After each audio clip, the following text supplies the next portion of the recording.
Security experts say the image projected by the security forces, particularly the army, undermines the global perception of human rights and are calling for action to ensure that elections are free and fair.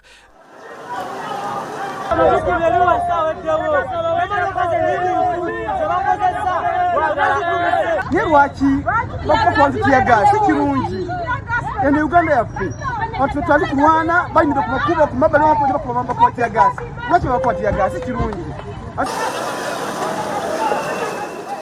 the pictures depict scenes of violence in Uganda's electoral process, which are not suitable for public viewing.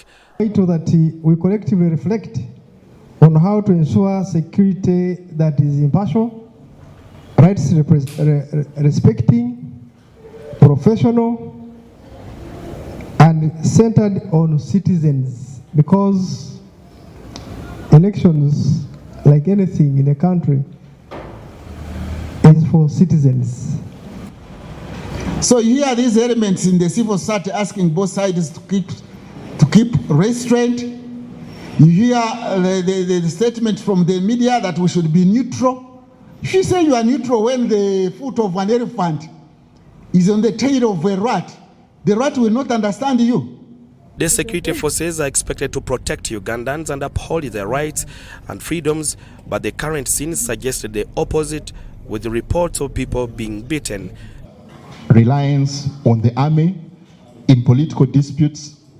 So you can see that there is a structural element to the crisis we face today. And I think we need to capture it well. Human rights organizations are concerned about the irony of the situation, as it contradicts with what is expected during a democratic process. So as such, we should endeavor to make sure that we put in place mechanisms to promote human rights, because you never know what will happen in the next few minutes. The aspect is freedom of association. There has been evidence of enforced disappearances having resurfaced. In this context, the police, army, along with the other auxiliary forces, deny these allegations, although their statements are recorded on camera. There are guidelines, because there are guidelines, international standards on law enforcement on enforcement on use of force and public order management for law enforcement officials. And the police and military adhere to those guidelines. As we move out there to sensitize the population on their rights, let's not only sensitize them on their rights after they have committed offenses. Let's sensitize them also on the rights of others. In the enjoyment of their rights and freedom, it shouldn't be an infringement on the rights of others. According to the law, the police are responsible for maintaining election security, but they can ask assistance from the agencies if the situation escalates. However, the army is accused of taking lead, a role considered unconstitutional. Security that is by police, for us who are guarding the key installations, like say, if you left the borders, our borders are porous in nature. So security should be neutral, to play a neutral role, not to be partisan. In other words, to follow the rule of law, to respect people's rights, to ensure that all parties reach where they want to reach, and all actors, they do their roles without intimidation. The struggle for democracy has been described as a war in this context, with the army being accused of brutality, particularly against opposition figures, as seen in various reports. Harassed and tear gas our candidate, but the context is that the security forces have a side in this context, in this contest. The UPDF is not involved in any election management.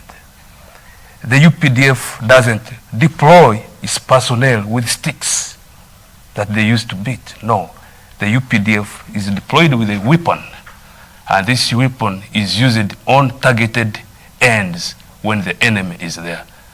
If there's any indiscipline of any individual, because we have what we call institutional responsibility individual responsibility and command responsibility. If there are any of such situations, we do conduct investigations, and those who are perpetrators are always brought to book.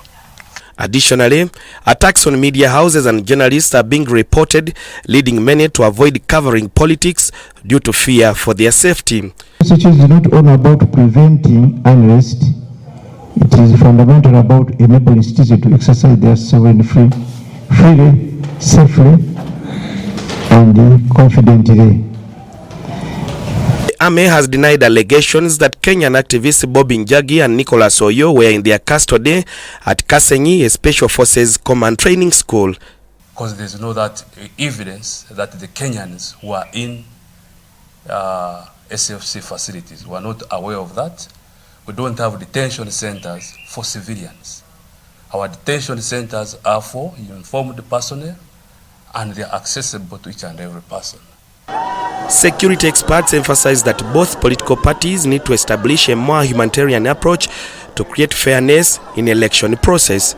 Kamana Ivan Walunyolo, NTV Weekend Edition.